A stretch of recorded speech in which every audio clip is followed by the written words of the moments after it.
एक लड़के की दर्द भरी कहानी। एक गांव में एक साहूकार अपने परिवार के साथ रहता था। परिवार में उसकी पत्नी, एक बेटी और एक बेटा था। शानदार बंगला, नौकर चाकर, गड़िया और सब शानो शौकत का सामान था। उसके पास गरीब लोगों को बहुत ज़्यादा सूद यानी ब्याज और कर्जा देना उसका धंधा था। अक्सर लोग तंगी के दिनों में या किसी त्यौहार या विवाह शादी के मौके पर उस साहूकार से कर्जा ले लेते थे। जब फसल अच्छी होती तो थोड़ा थोड़ा करके उतारने लगते, लेकिन जिस वर्ष सूखा पड़ता तो कर्ज तो छोड़ो, गांव वाले सूद तक नहीं दे पाते। इसी का फायदा उठा वह साहूकार उनकी जमीनों पर कब्जा कर लेता, कब्जा कर उन्हें बेच देता और खूब पैसा कमाता। इस धंधे में उसका बेटा भी उसकी मदद करता। दोनों बाप बेटा हर समय किसी न किसी गरीब की जमीन हड़पने की योजना ही बनाते रहते।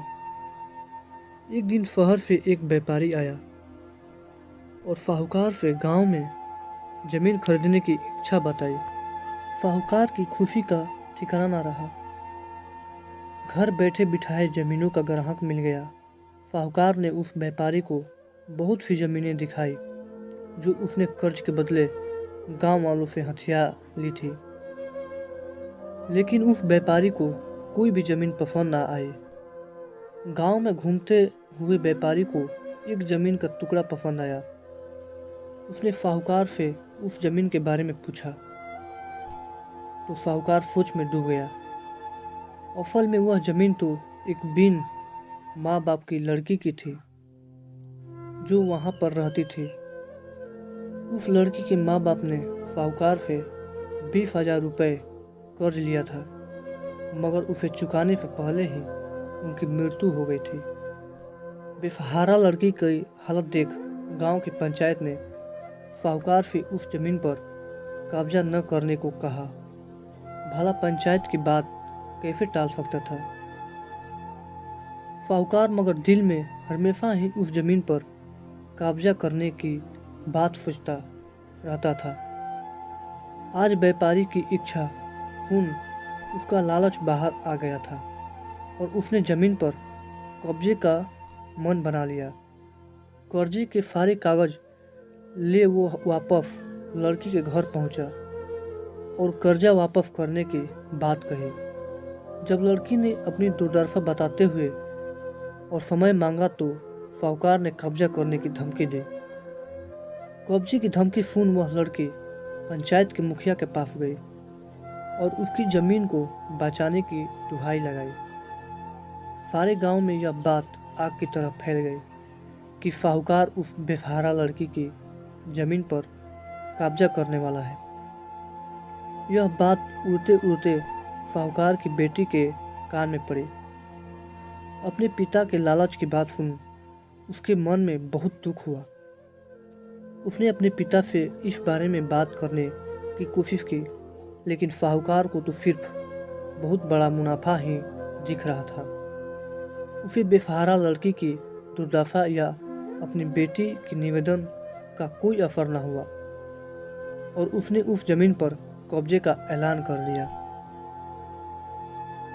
साहूकार की बेटी ने भी जीत पकड़ ली कि उस लड़की की जमीन पर कब्जा न होने देंगी, पर अपनी एक न चलती देख उसके दिमाग में एक योजना सूझी। अगले दिन सुबह सुबह वह बेसहारा लड़की और उसके साथ 2 लोग साहूकार के घर पहुंचे और कर्ज की 5,000 की किस्त दे दी। साथ में यह भी कहा कि 3-4 महीने में कर्ज के बाकी रुपए भी उन्हें मिल जाएंगे। रुपया देने के बाद रसीद ले सब चले गए। चूंकि अब किस्त मिल गई थी, इसीलिए पंचायत ने भी कब्जा नहीं करने दिया। साहूकार बहुत परेशान था कि आखिर उस लड़की के पास इतना सारा रुपया कहाँ से आया। कल तक तो वह दाने दाने को तरसती थी और आज 5,000 रुपया दे गई। कुछ भी न समझ आने पर उसने गांव वालों से भी पूछताछ की, लेकिन कोई भी रुपया के बारे में नहीं जानता था। कुछ दिनों बाद वह लड़की फिर 2 गांव वालों के साथ आई और कर्ज की बाकी रकम चुकाकर रसीद और कर्ज के सारे कागज ले लिए। साहूकार परेशान हो गया कि आखिर इस लड़की के पास इतना धन आया कहाँ से। इस तरह कुछ दिन और बीत गए। एक दिन साहूकार को खबर मिली कि उस बेसहारा लड़की ने अपनी जमीन बेच दी है। कुछ कर तो सकता नहीं था, लेकिन उत्सुकतावश जाकर देखा तो चौंक गया। जमीन पर एक बोर्ड लगा था।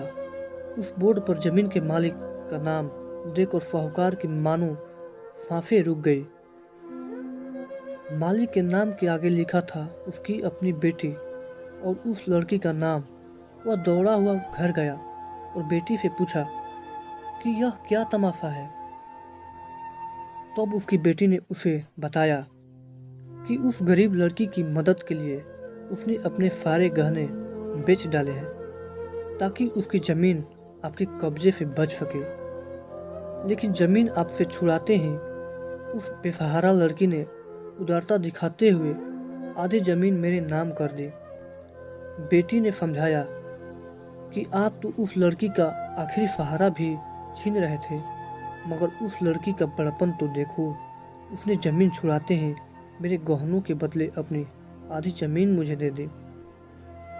यह सब सुनकर साहूकार को शर्मिंदगी महसूस हुई और उसने भविष्य में कभी किसी की जमीन न हड़पने का वचन दिया।